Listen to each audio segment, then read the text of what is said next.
To begin with, let me invite ITRPV Steering Committee Chair Markus Fischer as a keynote speaker.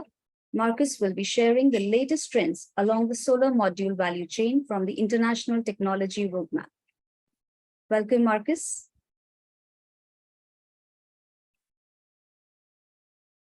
If you could please turn on your camera.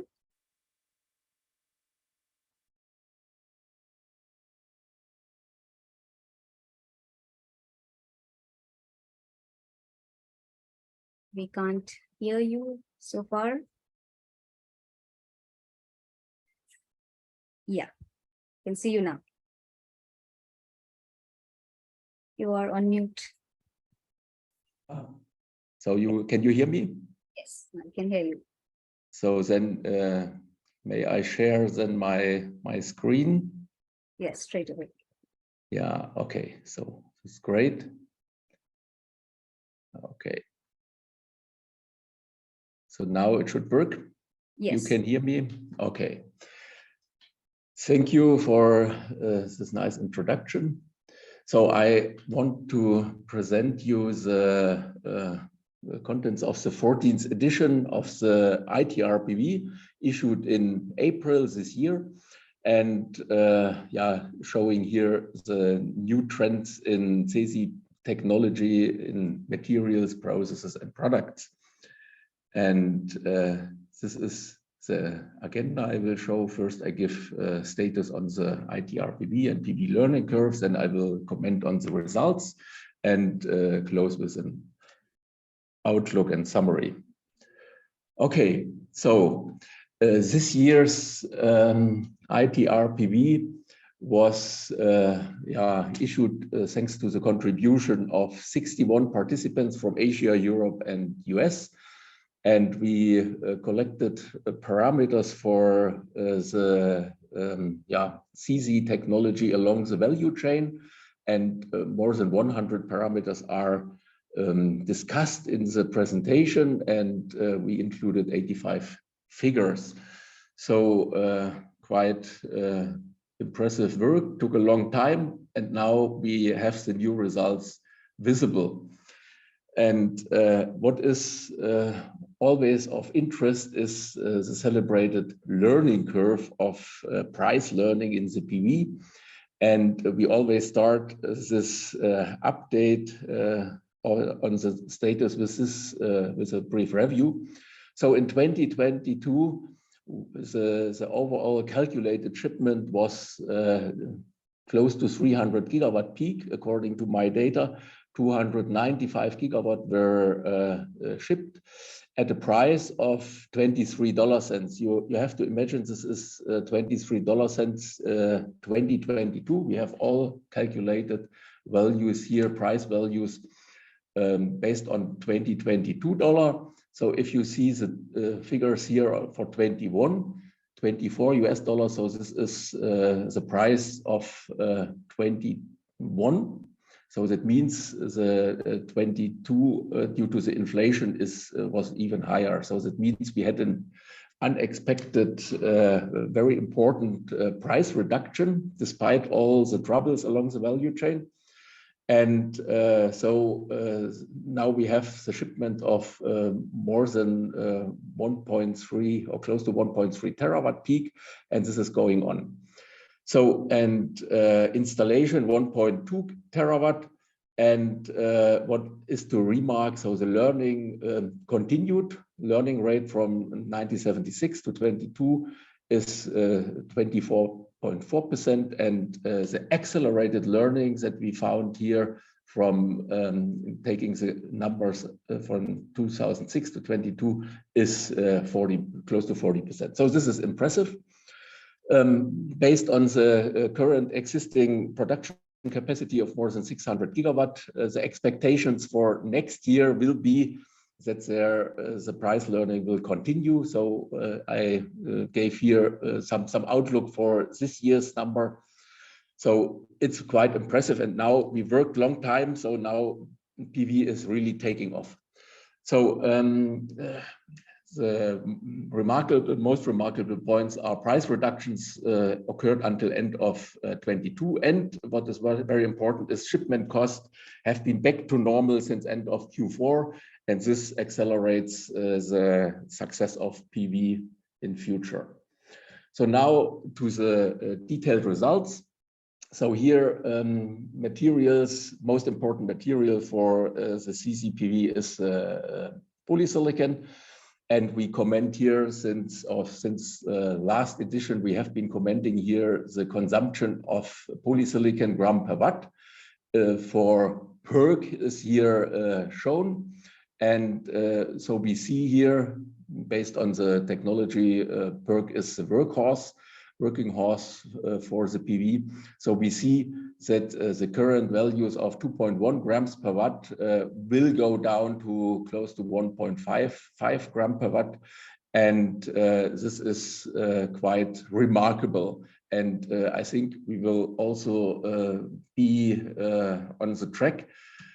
So, and to see how can we realize this, the industry is looking on the format reduction. Long years, there was no reduction at all. And now the reduction is going really very, very fast. And we see here the trend for the PERC, for the P-type material. And here we see for N-type. N-type is always enabling thinner wafers. And what we see here, especially for this N-type wafers, we see that tier 1 players are even ahead of the schedule. So we can here see that 130 micron wafers are still currently in the market. And the trick to avoid here bending with the M12. So if you use M12 half cell, you can reduce this bending problem. Nevertheless, so the thickness reduction will continue. So this leads me here now to the product overview in wafering. So we see that there was a big shift from, or the shift is ongoing from P-type to N-type. We see that more and more N-type products appear. And the expectation is that in 23, we will have more than 25% N-type material in the market. Multicrystalline material is about to disappear. And we see that for the time being, for the next years, P-type is expected to stay mainstream. But yeah, so N-type is taking momentum. So this leads me here also to review the format trends. So we saw also on Intersolar a lot of different products, and the main trend is that most of the products were M10 or G12, M12 based, and the M6 still some products were seen, so it will stay a little bit longer, but G1 is phased out completely and all the small materials disappear. M10 and G12 are currently the dominate material for the future, and new fabs will be ready and using this material. So now to have here the interesting point about technology, I just mentioned that PERC is the working horse. So by end of 22, so more than 80% and is dominated by PERC, and we expect that this share will reduce. Nevertheless, until 25, we think that close to 60% will be PERC, but we will see. TOPCon is really showing a big momentum to increase. Current share is expected to be 15%. And then we also see here for this N-type technologies, the heterojunction appearing, and IBC can be used for P-type and N-type. And what is important to remark, we expect so then after 26 that tandem will also appear. So the P workhorse today, PERC with aluminum oxide, silicon nitride stack. And so the TOPCon is a promising successor concept. What we see here, especially regarding the bifaciality, so these technologies are ready for bifacial cells, and this will be used very intensively here in the industry, and we saw this also on Intersolar. So you can see here the trend of the bifacial cells. So nearly the whole industry switches to bifacial cells. More and more will be used, and the charming thing is that bifacial cells can be used in monofacial modules and bifacial modules, and this is here the trend for the bifacial product. So bifacial products will gain market share. This is a finding of the ITRPV. So now to the basic progress in the cell process. So we always discuss here the recombination current losses. So you see here the trend is still for improving p-type material on the bulk and on front and rear side.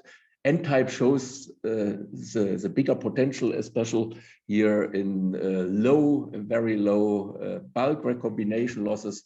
So in there we see that the trend will continue to improve in the future. So for N-type material especially, this will be the trend for high efficiency cells. So improvements for the recombination losses are on track. So regarding emitter engineering, rear side optimization, and metallization engineering. I will have a brief look on the metallization. So besides silicon, so the most expensive material is silver on the cell. So cell silver trend is shown here for the PERC, and also here for the TOPCon and for heterojunction. Heterojunction is consuming a little bit more. And what we see here with the scale, so the consumption of milligrams per watt and consumption of tons per gigawatt. So we are here around 10 tons per gigawatt in PERC. And so this would mean for 300 gigawatt about 3,000 tons. And so this is on track regarding here the current industry trend.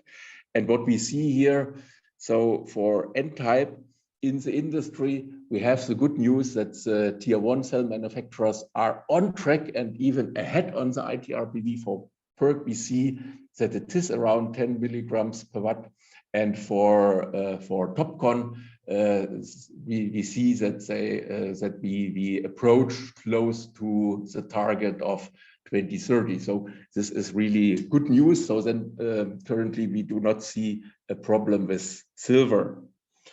So how we can reduce this continued silver reduction? So what was also visible on the show in Munich, we see that multi-bus bars are appearing. So 9 or 10 bus bar is at least on the cells. So more and more bus bars appear, up to 15 to 18 bus bars, and we see even bus barless cells. So and this enables here reduced finger widths, and so current finger widths are in the range of 25, but based on this experience here with a reduced consumption, we see that also 15 microns are possible in the industry. So this trend here shows for M10 that the trend is going for more bus bars, and also for M12 even higher number of bus bars is required, and this low bus bar cells will disappear in the future. So very important for the industry is how to produce the cell concept. So we review in the ITRPV paper here the throughput of the different tools. So wet bench processing, the wet processing is leading the throughput. So with currently more than 10,000 wafers an hour for the format of M10 and also for G12. And then also here in the vacuum processing, we see this, the leader of the crowd is the ALD processing that is gaining share. And also for printing and testing, we have here an incredible number of 7,000 wafers per hour that are in the market now, and increase is possible and new processes that were also shown on the show, flashers, and here this edge passivation tools are meeting these targets. So regarding the efficiencies, this is always the most important thing that we are discussing about. So we see that for PERC, we are in the range of 24, for TOPCon as well. And the target will go to, for TOPCon to 25. And for IBC, so there was also interesting products on IBC shown up to 26, and heterojunction will leading the crowd with 26 in 2033. And we expect here that tandem will appear in the future, and after 2025, 2026, so 27.5% will be introduced in mass production. And record efficiencies about this technology were reported, but current workhorse still are the single junction cells that are quite well established in the market.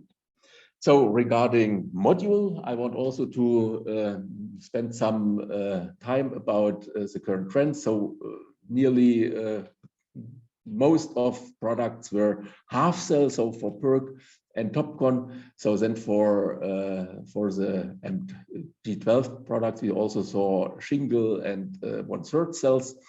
But mainstream is this half cell in the market. And a lot of modules were framed. Yeah, so this is what we see. We could see also on the trade show. And yeah, third cut and fourth cut is expected to be introduced in the future. So regarding encapsulation, we saw here that EVA, so in the ITRPV, we see that EVA is still dominating, but POE is gaining share. And for the rear side, we see also that glass will be the preferred technology in the future versus glass foil. Especially this enables also quite competitive bifacial modules. But glass foil still stays in the market. But here the PFAS ban will also accelerate the shift to glass. This leads me here to the module efficiency. Module efficiencies, the leading efficiencies in production are here for the PERC concepts here 22 with a trend to 23, and the highlight on the Intersolar was that IBC cells could also see here a product that was showing module efficiencies beyond 24%. So this was impressive. And we see also for tandem that there will be the products appear in 2027. So that means some work is to do for this. So regarding module size, also modules for power plants were shown, very large modules, but for the rooftop market, the mainstream is the 2 square meter, especially in Germany. We have there a limit. And so smaller module sizes are also visible, but not so many products were shown. So you have always as customer to consider that format optimizations in module and cell so also influence efficiency of the module, but anyhow the optimization will continue, and yeah, so the weight has for rooftop a certain limit of this 22 kilograms, but for power plants there is a limit even beyond. So, and warranty was a very important selling point at Intersolar. So the performance warranty, 25 years is standard today, and 35 years are appearing. So at least for the next years this will come. And also the product warranty will extend to 15 years. So this leads me now to some remarks on the systems. So here is the trend that ITRPV is reporting about power plant and rooftop share. So rooftop is expected to be flat at about 30%. Power plants are the main consumer of modules. And then we see also that here special applications, floating, agro PV, built-in PV, So they will gain share over the next years. Tracking is important for power plants. One axis tracking is remarkable, and combination with storage. So we see that rooftop applications will first apply here, are currently in the market very intensive using storage, and in the future this will take here the lead for rooftop in this combined systems.